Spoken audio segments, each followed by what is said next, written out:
Just on Manchester City, because I don't think many people expected that kind of performance from United, but not from City either. Sam Wallace in the Sunday Telegraph, the headline is Haaland red face as Guardiola flexes managerial muscle. He says it's hard to bet against City. They have so many good players, the capacity to acquire more, and for now at least the most accomplished manager of his generation. But perhaps the era when City played a style that often felt impossible for any to overcome for a sustained period is over. That's quite damning, isn't it, for Manchester City? Yeah, it really is. And I think the issue here is that Pep Guardiola's obviously completely changed the style of how City play over the course of the last 12 months. And they play a much more, basically individualistic style, much more direct, probably more conventional. They don't get 80% possession or whatever like they used to. They don't play, like the way they play, it's not all about having the ball at all times anymore.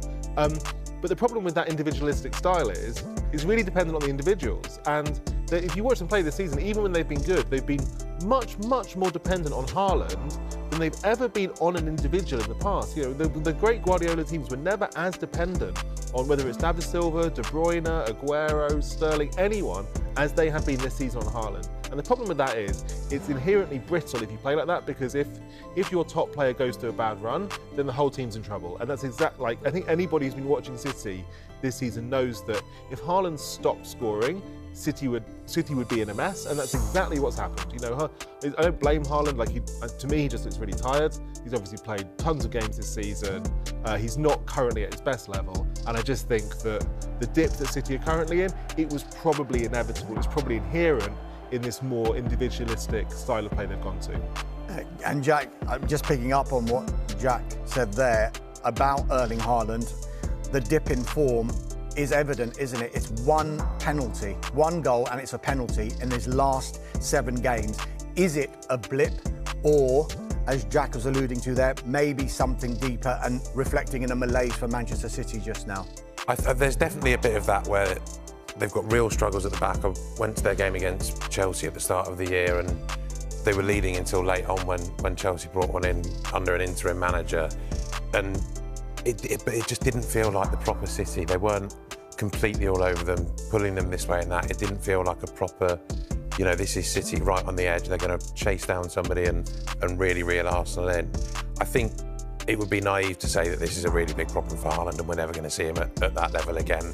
A couple of months ago, you know, before Christmas, when City were getting into their stride a bit, there were concerns that maybe it was just Haaland that was scoring all the goals, but you sat here and thought, well, I can't see him stopping. So it's not, you know, if you're going to rely on one player, it may as well be Erling Haaland.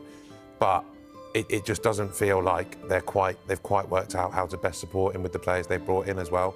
We were chatting before, there's a lot that have come in and made encouraging starts and then dropped off. Reinders started the season well, JÜRGEN came in, looked great. Not really seen much of him. Marmoush came in from Germany last season, started fantastically, and we've really not seen enough of him. There's been a lot of recruitment that has looked good at the start. Semenyo's come in, flying start, until yesterday. Again, he's been great. He's been fantastic. He's a super signing. I must say, I think Gay's a brilliant. Gay's a fantastic signing. Brilliant signing for them. You know, a deal worth, say, up to 30 million quid. I mean, yes, it's extraordinary you were paying that amount of money for a player with 6 months left, and obviously having to reward him with a big contract. But his actual market value. Absolutely. Yeah. But, and therefore, they are getting a fantastic deal, whichever way you paint it. It's brilliant business on their part. And they've gazumped everyone again. Absolutely. Liverpool were in for Semenyo, United were looking at him, Arsenal had a look, and they just went and gone, bang, done. And they've done it with Gay as well. Everyone that was, you know, manoeuvring, trying to line up a summer move and trying to, you know, I think they've done brilliantly. I think he will shore up their defence. I still think, I know people are, I still think they're going to have a say in this season. I really do. Yes, they've had bad days like they had yesterday, but Guardiola's a genius, and I have this little theory that he's made the most unlike sort of Guardiola signings in Donnarumma. Donnarumma's not a Guardiola goalkeeper, but he's an absolutely fantastic goalkeeper. Why? Because he's for here and now. I do think, are we witnessing the end of, you know, of Guardiola's amazing time in English football? For me, I think he's been the best manager bar none in the Premier League era, and I think he wants to go out in a blaze of glory. And I think, you know, I think if he could do that, I wonder whether that would be his last season in English football. You know, if he went. What a way to go with the biggest prizes of all. Yeah, rather like City, everyone wanted you three this morning, but we got straight in and gazumped them all. Let's